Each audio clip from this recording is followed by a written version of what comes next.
You ready?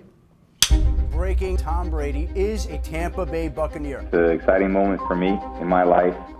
He's going to be 43, and they're not winning the Super Bowl. The Bucs win! Bucs win! The Bucs have punched their ticket to Super Bowl 55. Kneel down formation.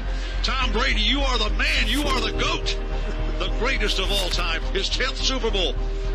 Golly, is this his 6th ring? 7th ring? Seventh ring. You know, I think about 21 years, I played in the NFL, and 20 years going to last year, I was a free agent, and I didn't know what my career was going to be. I was a 6th round pick. I never forgot that. I still haven't forgot that to this day. I have a lot of perspective on where I was at one point in my life.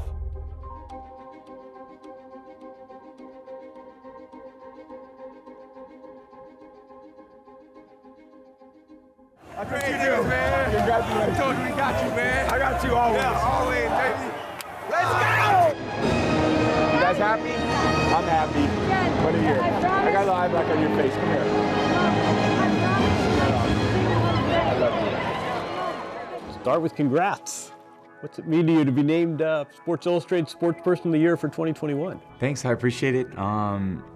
A little bit of a surprise, obviously, I think, when it kind of comes out of the blue. You get a phone call and said, hey, you're, achieved this amazing honor. The second time in my life, and hard to imagine because I was a kid growing up that loved sports and, loved every athlete and loved playing ball. And I used to have my Sports Illustrateds hanging on my wall. Every time I get one, I'd tear off the front cover and it was a collage.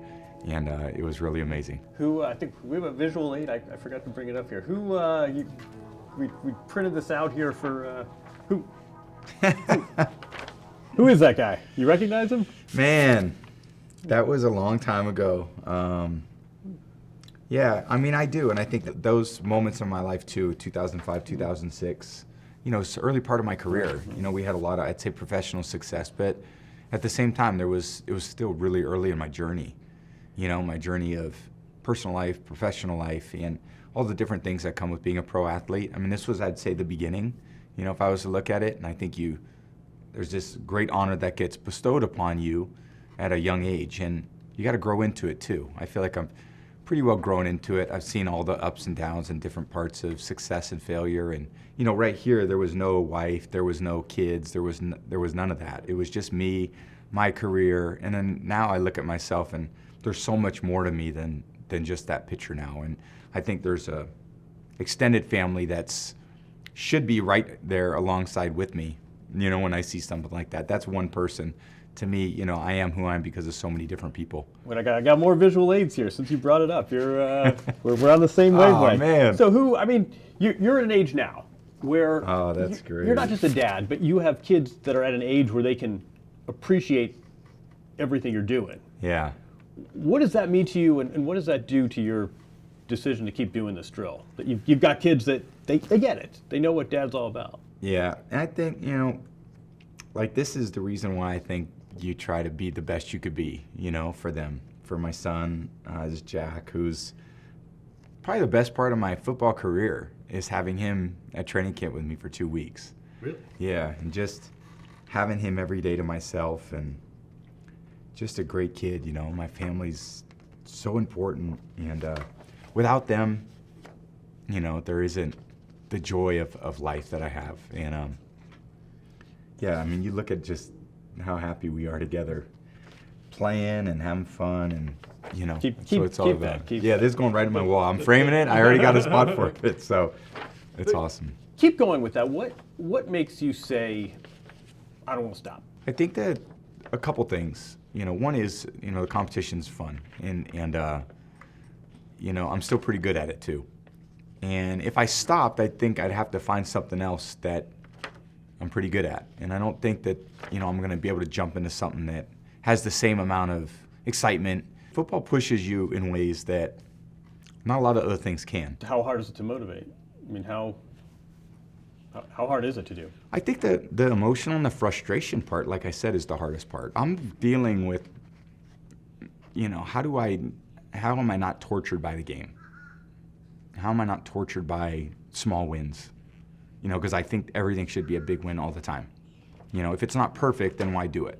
That's kind of Why, if the game plan's not perfect, why should I do it? If the plays aren't perfect, why should I do it? If the pass isn't perfect, why should I do it? And I think that's a little bit of the torture. And I think the perspective on that is, if you don't get a chance, like I imagine not playing, and I imagine me watching football on Sunday going, man, these guys suck. I mean, I could do way better than that. And then still knowing in my heart that I actually could do it. That's what you project. Yeah, that's what I think. I'd think that. Right, I could retire last year. But I'd watch this year, and I'd watch a lot of guys play, and I know that I'm putting myself in a position to win another Super Bowl. I don't know if we will. I don't know if we can, but I know that I'm going to do everything I can to put ourselves in the best position I can. So I think there's an enjoyment for me still to be able to do that. Yeah, it's still fun. There's still joy. That's the best part. I was going to ask you. And I have to remind myself of it too. It's not like I wake up every day like, hey man, it's another sunny day. No, it's like, all right, let's grind and move on. And I think even in this point, it's like running a marathon, And I did it. My friend ran the New York City Marathon a couple weeks ago, and I was like, how was it? And he goes, the moment it ended, I was like, I'm never running another marathon again. And then, I talked to him 2 days ago. He's like, I'm thinking about, and because when you're in the moment, it's hard. And then when you're have some time to remove yourself from it, you go, man, that challenged me. That challenged me in ways that not running wouldn't challenge me. And there's ways football, if I'm not playing, I won't be challenged the same way. And there's a part of me that loves the challenge. Then sometimes when you're in the challenge, you're like, this sucks. Thank you guys. I'm so proud of all these guys down here. Everything we dealt with all year. We had a rough month in November, but BA had all the confidence in us. The team had a lot of confidence. We came together at the right time. I think we knew this was going to happen tonight, didn't we? Here's the outcome. Here's I love all these pictures. It's like gifts for me. Visual aids. Wow. It's really cool. What do you remember about that game? What's your sort of one enduring memory of Super Bowl 55? It was a great, culmination of a really crazy year for all of us. And a crazy year in the sense that every year is a different journey.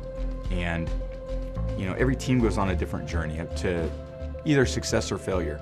There's a year like 2007 that I was a part of with the Patriots where we were undefeated. And we had an incredible team.